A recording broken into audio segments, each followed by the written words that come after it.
ભાજપના સક્રિય કાર્યકર શૈલેન્દ્રસિંહ ઠાકોરનો આજે જન્મદિવસ હોવાથી સફાઈ કર્મીઓનું સન્માન કરવામાં આવ્યું. સાથે પ્રધાનમંત્રી નરેન્દ્ર મોદીજીના મન કી બાતનું કાર્યક્રમ પણ નિહાળવામાં આવ્યો હતો. વડોદરા સંસ્કારી નગરી છે અને સંસ્કાર ક્યારેય પણ નથી ભૂલતું. ત્યારે વડોદરા ભાજપના વોર્ડ નંબર 13ના સર્વનિષ્ઠ કાર્યકર શૈલેન્દ્રસિંહ ઠાકોરનો જન્મદિવસ દર વર્ષે સેવાકીય પ્રવૃત્તિથી જ ઉજવાતો હોય છે. ત્યારે આજે પણ વોર્ડ નંબર 13ની સફાઈ કરી તેવી મહિલાઓને સન્માન કરવામાં આવ્યા હતા. સાથે તેઓની સાડી પણ ભેટ સ્વરૂપે આપવામાં આવી. તેમજ વડાપ્રધાન નરેન્દ્ર મોદી દ્વારા 120માં એપિસોડ મન કી બાતનું દર મહિનેના છેલ્લા રવિવારે થતું હોય છે, જેને પણ નિહાળવામાં આવ્યું હતું. આ પ્રસંગે અકોટા વિધાનસભાના ધારાસભ્ય ચૈતન્ય દેસાઈ, સાંસદ હેમાંગ જોશી તેમજ વોર્ડના કાઉન્સિલર તથા કાર્યકર્તા ઉપસ્થિત રહ્યા હતા. કાર્યક્રમ આજનો 120મો એપિસોડ હતો મન કી બાતનો કાર્યક્રમનો, અને આજના દિવસે શૈલેન્દ્રભાઈ ઠાકોર અમારા વોર્ડ નંબર 13ના એક દોડતા કાર્યકર્તા, એમનો જન્મદિવસ પણ છે, એટલે એમના જન્મદિવસને ખૂબ ખૂબ શુભેચ્છા પાઠવું. સાથે આપણે ઘણા વખતથી સાંભળતા આવ્યા છે મન કી બાતનો કાર્યક્રમ. લગભગ 2014માં દશેરાના દિવસે 3 ઓક્ટોબર આજે મન કી બાતનો 120મો એપિસોડ હતો. સાથે અમારા શૈલેન્દ્ર ઠાકુર અમારા એક દોડતા કાર્યકર્તા છે, ઘણા વર્ષો જૂના. એમની જન્મદિવસ પણ છે.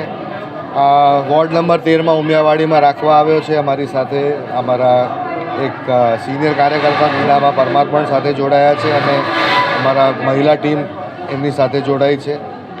વિસ્તારના જે આપણા અહીંયા કામગીરી જે વર્કર્સ છે, તમારા સેનિટરી વર્કર્સ, તેઓને શૈલેન્દ્રજીના વરસગાંઠ નિમિત્તે કંઈક સાડીનું વિતરણ રાખેલું છે.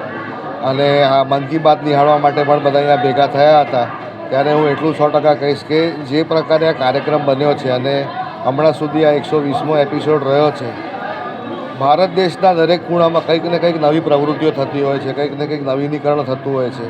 એ વિષয়ে પ્રધાનમંત્રીજી આપણને એ વિષય ઉપર સ્પેસિફિકલી થોડું દૃષ્ટિકોણ મૂકીને બતાવતા હોય છે કે કઈ રીતે નાનામાં નાનો વ્યક્તિ કે પછી તમે મોટો ઇન્ડસ્ટ્રીયલિસ્ટ લો, કઈ રીતે આ ઇન્ડિયાના જીડીપીના ગ્રોથમાં તમે કહી શકો કે ખભેથી ખભે મલાવીને ડેવલપ જે રીતે થઈ રહ્યું છે ઇન્ડિયા, જે રીતે એકથી બીજા માણસને જોડવાનો પ્રયત્ન આપણે આ દેશનું જે સિસ્ટમ કરી રહી છે, કે આજે તમે નોર્થમાં જાઓ તો અમુક સિટીઝ કે નાની મોટા ટાઉન્સ એવા હતા કે એક સિટીથી બીજા સિટી સુધી જતાં 8-9 કલાક લાગતા હતા. પરંતુ અંડરગ્રાઉન્ડ ટનલ્સથી, સારા રસ્તાઓથી એટલું સરસ રીતે જોઈન કર્યું છે, જેથી કરીને તમે કદાચ 1-2 કલાકમાં જ તમે 8 કલાકનો ડિસ્ટન્સ પાર કરી શકો. એ રીતે સિક્કિમ અને જે 7 સિસ્ટર સ્ટેટ્સ છે, ત્યાં આગળ રેલવેનું જે પ્રકારે આપણે નેટવર્ક આખું ઊભું કર્યું છે, અંડરગ્રાઉન્ડ તમને રેલવે સ્ટેશન મળે છે. એટલે ત્યાં જગ્યાના ફ્લેટ સરફેસના અભાવે અંડરગ્રાઉન્ડ આપણે ટનલ્સમાં કરી અને એની અંદર સ્ટેશન્સ ઊભા કર્યા. એટલે આમ જોવા જાઓ તો એટલે રિયલી એક અદ્ભુત રીત છે કે જે રીતે ટેકનોલોજીનો આપણે યુઝ કરી રહ્યા છે આપણા લોકો માટે. અને દિવસે દિવસે દેશની પ્રગતિ કેમની થઈ રહી છે આખી ઝલક મહિનાના છેવટના રવિવારે આપણને જોવા મળે છે. ત્યારે દરેક વ્યક્તિએ જોવું જોઈએ, સમય કાઢીને, ટીવી પર નહીં તો એટલીસ્ટ રેડિયો પર બી આવતો હોય છે કાર્યક્રમ, રેડિયો પર બી સાંભળે. અને પોતાના દેશ માટે જે આપણને લાગણી હોવી જોઈએ કે મને મારા દેશનું મહત્ત્વ છે, મને મારા દેશ માટે માન સન્માન છે, એ આ જોવાથી, આ સમજવાથી ઓટોમેટિકલી કહેવાય છે. તો દરેક નાગરિકને એક રિક્વેસ્ટ છે કે every end of the month કાર્યક્રમ આવતો હોય ત્યારે જરૂરથી જુએ. અને ફરી એકવાર શૈલેન્દ્ર ઠાકુરજીને જન્મદિવસની ખૂબ ખૂબ શુભેચ્છાઓ. આભાર.